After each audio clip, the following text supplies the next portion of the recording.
Saviez-vous quel est le premier film d'horreur de l'histoire? Eh ben j'ai la réponse. Je suis un fan du genre horrifique. J'ai littéralement presque de tout. J'ai des romans, j'ai des comics, j'ai également aussi des films, des jeux vidéo, n'importe quoi. J'adore l'ambiance de horreur. C'est un genre qui est assez sous-estimé aujourd'hui, mais qui a pas mal de fans à travers le monde. Et ça, c'est bien parce que la peur est l'une des choses les plus vieilles de l'humanité. Et ben, malgré tout ça, je me suis quand même intéressé également aussi, vu que je suis un fan également de cinéma, à le tout premier film d'horreur de l'histoire. Et étonnamment, c'est un film français. Ce film, c'est La Maison du Diable, sorti en 1896 et réalisé par Georges Méliès. Ce nom vous dit peut-être quelque chose. Il a réalisé de célèbres films comme De la Terre à la Lune, 200 000 lieues sous la mer ou encore L'Homme d'orchestre. Et encore, il a fait quand même pas mal de films et j'ai pas tout orchestré quand même, mais je vous recommande quand même sa filmographie. C'est un réalisateur qui a initié également le monde du cinéma, comme avec les Frères Lumière dans autre sens. Et ce film s'inspire surtout du mythe de Dracula de Bram Stoker. Et bien évidemment de d'autres créatures légendaires comme les fantômes.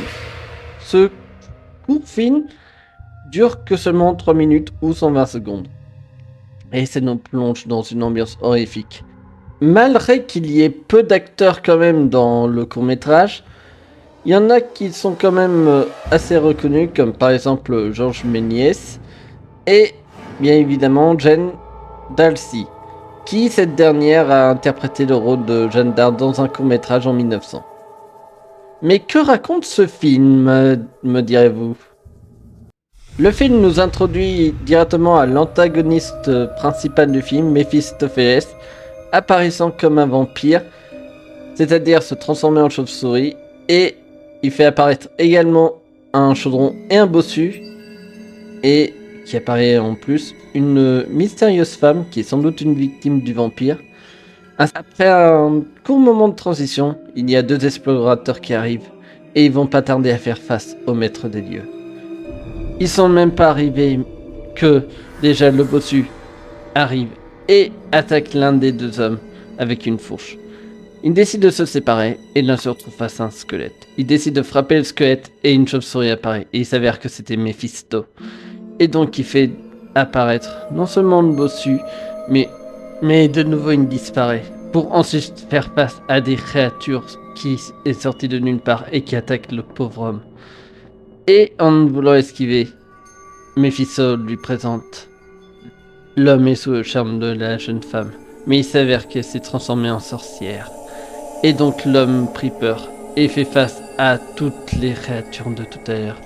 Et ainsi son ami lui arrive, mais trop tard pour lui, l'homme tombe à la fenêtre. Et donc vint la dernière confrontation entre le dernier homme et Méphisto. Et l'homme lui sort une croix et terrasse Méphisto une bonne fois pour toutes. Et fin du film. Ce film est certes court, comme vous avez pu le voir, et aussi on voit qu'il a beaucoup vieilli, mais il est quand même génial. Pour le peu de choses qu'on voit, il y a les bases de ce qui est parfait pour les films d'horreur. Certes, il fait plus peur aujourd'hui, mais imaginez les personnes de cette époque qui ont découvert ce film. Ils ont dû être choqués. Certes, c'est pas le même niveau que les films d'horreur d'aujourd'hui, mais quand on se remet dans le contexte de l'époque, franchement, ça donne vraiment un côté kitsch. Bon, les mises en scène, c'est clairement... Certes, l'idée de mise en scène est quand même assez simple, mais si on se remet également une nouvelle fois dans le contexte, à cette époque, il y avait que des théâtres. Donc le fait de montrer ça en guise de théâtre, ça pouvait marcher. Et bon, même si ces derniers temps, le vampire et d'autres créatures sont moins inquiétants que d'autres, pour une première adaptation d'un roman de Bram Stoker d'une certaine manière, devrais-je dire, eh ben ça passe. Non seulement en plus, c'est un petit côté qui est plutôt assez sympa à regarder même encore aujourd'hui.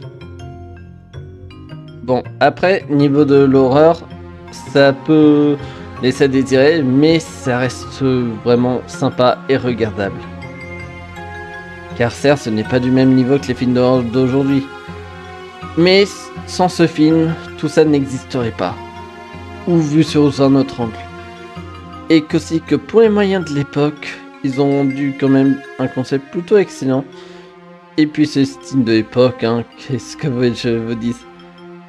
Bon, après, avis personnel pour ma part, vu que c'est plus un court-métrage qu'un long-métrage, eh ben il mérite le coup d'œil. Si vous aimez les classiques du cinéma, eh ben, même s'il n'y a pas de dialogue et tout, hein, eh ben il se laisse regarder. Et pour 3 minutes, ça va aller.